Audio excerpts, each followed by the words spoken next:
I was a little late getting into this one. Just happened to see a Kickstarter going for an expansion to this, or a new upgrade to the game, and got me interested. I went and got a hold of this. It's the original Gunship First Strike. This is actually somebody who bought extras on the original Kickstarter, so it came with a little extra. I'm going to split them up so you can see what actually comes in the original box versus what comes in the later expansions. They were included in the Kickstarter for the people who pledged. But I'm going to separate them out because they're available for sale separate now, so I don't want you to see everything and think it all comes in the original box and be disappointed if you get it. A very cool game, a lot of cool concepts. Open it up and show you what's in there. Alright, so this is everything you get inside the standard box. Comes with a nice full color rulebook. Has some stories in here, explanations on how things work, some alternate game types. There's two extra rules compendium things. I'm not sure if they came with the original, but I'm going to show them anyway. The first is this one here, the rules companion. This one explains a lot of the stuff that came in the expansion packs, like the special new cards, the punch-out tokens of the ships and fighters, which I'll show you later.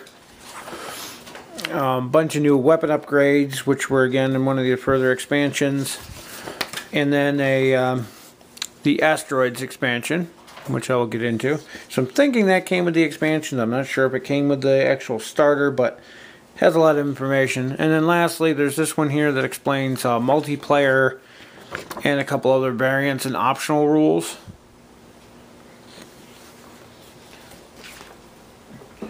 Now looking at everything here, it looks really complicated. They give you enough stuff in the basic game for 4 players to play 2-on-2. There's expansion later to make it a 4-player free-for-all, but this is what comes with it. I'm going to break it down and show you what everything that's needed for one ship, so it's not all convoluted and everywhere. And we'll get back to that.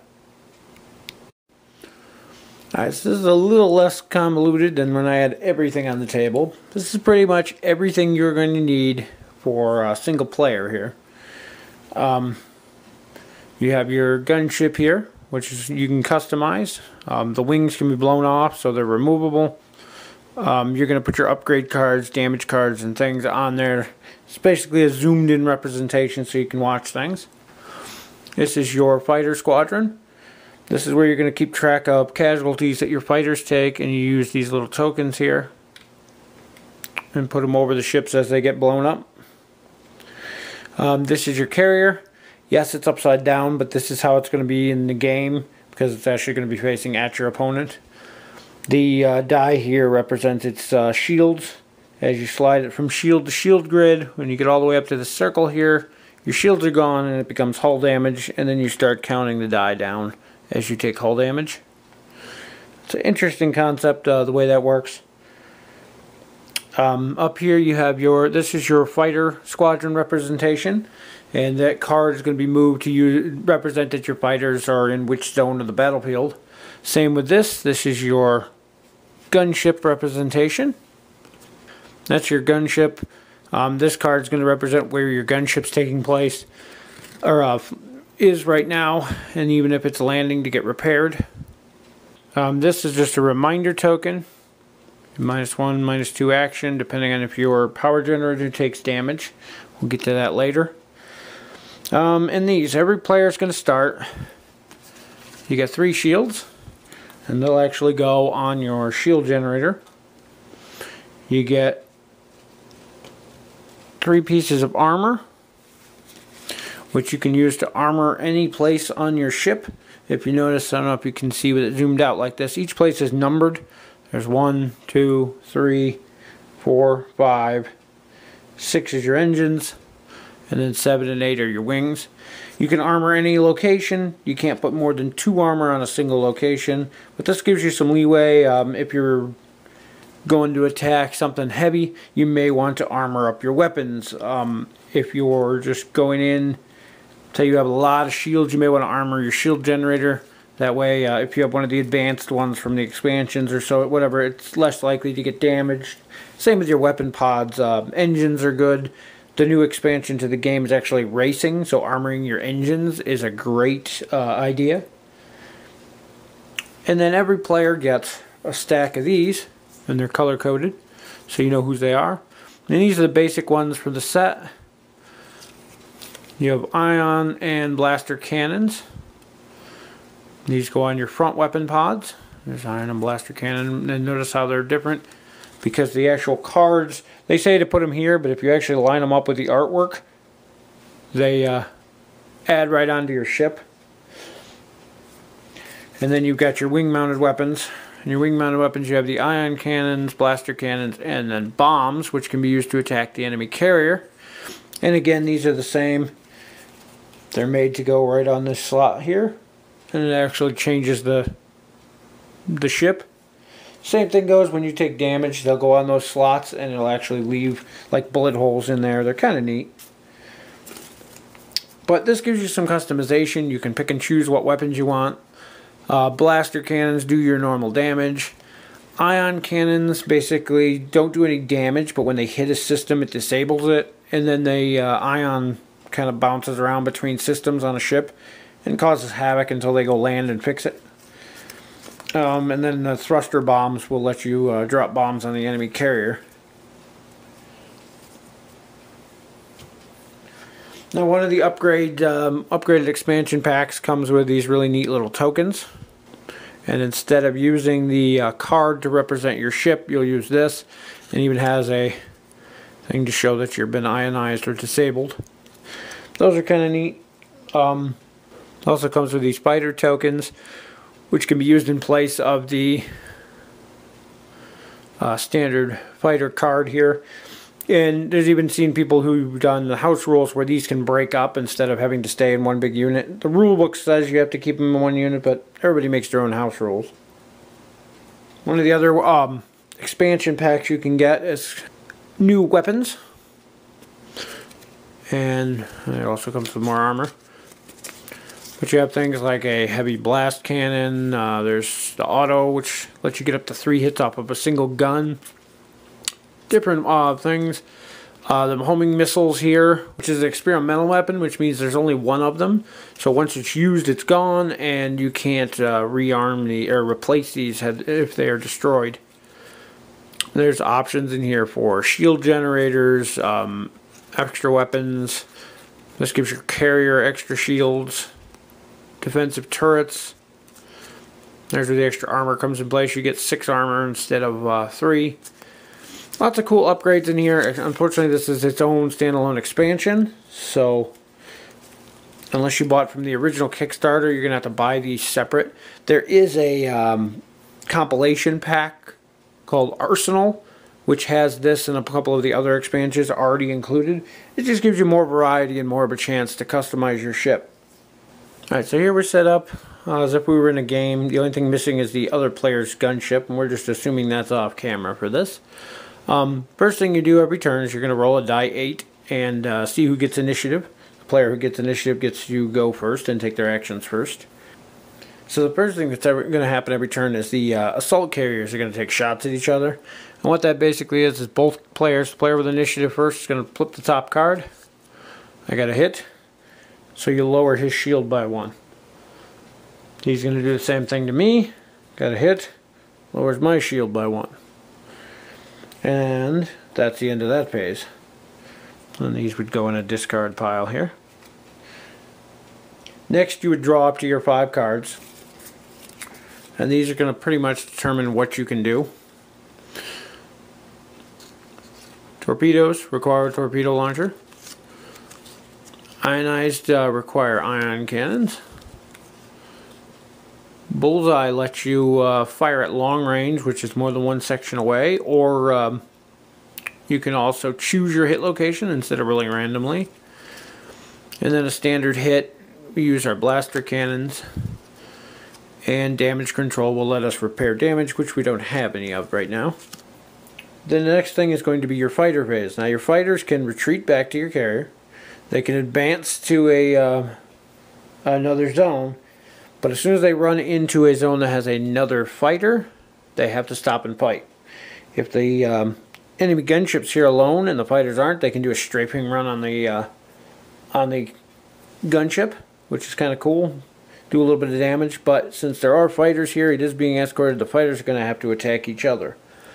Now the way you look at that is you look at how many fighter squadrons you have. Currently we have 4, so we're going to roll four of these custom dice they have here.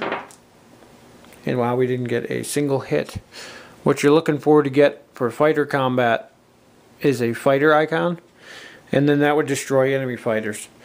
Now the enemy fighters would retaliate after your shot, and wow, they wiped out an entire squadron of mine. So we take these damage markers and we bump off an entire squadron. Now that I've lost a whole squadron, I will only be rolling 3 dice from now on for my 3 remaining squadrons. So that went badly for me. Then comes your gunship phase. Now your gunship's the same way. It can take a move action, it can take an attack action. We are going to use our hand of cards that we drew. And we are going to, well, let's attack the enemy gunships. So we're going to use our blaster cannon with one of those to attack our enemy gunship. We roll location. Got a 3, so that'll affect his weapon pod. And then we would take this hit and put it on the weapon pod. And that's how you keep track of your damage. If something takes 1 damage, now in this case we have armor on ours, so it would knock the armor off first, but normally if you get 1 damage through, that location becomes disabled. If you get 2 damage through, the weapon is actually destroyed, and you have to go back to your carrier in order to repair or replace that mount. Same thing goes with a wing. If you get 2 damage to a wing, the actual wing gets blown off, and the only way to repair that is to land back on your carrier. That would be our 1 action. If they had an evade card, they could use the evade card to dodge that attack. There's other ways to get around attacks as well. But basically that's kind of how the game works.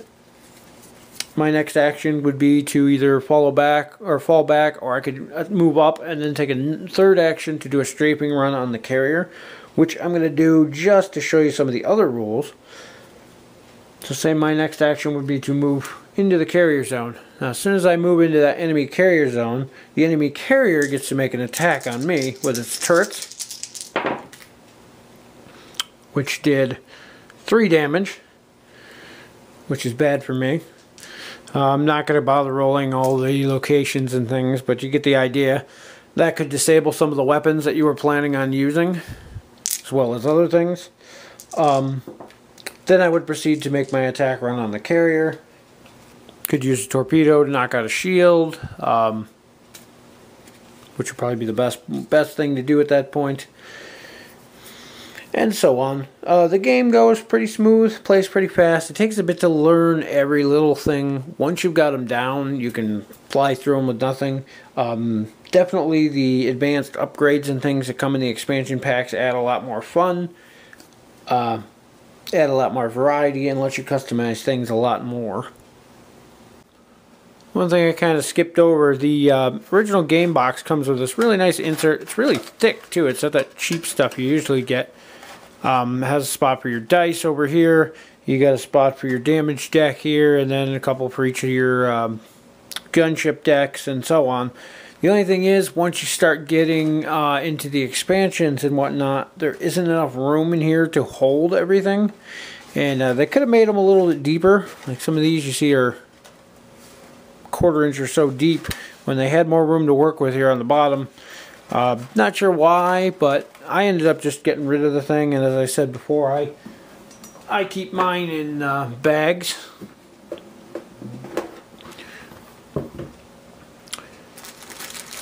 Yep, one bag has everything in there you need for the each gunship, except for the actual gunships themselves, which are down here in the bottom.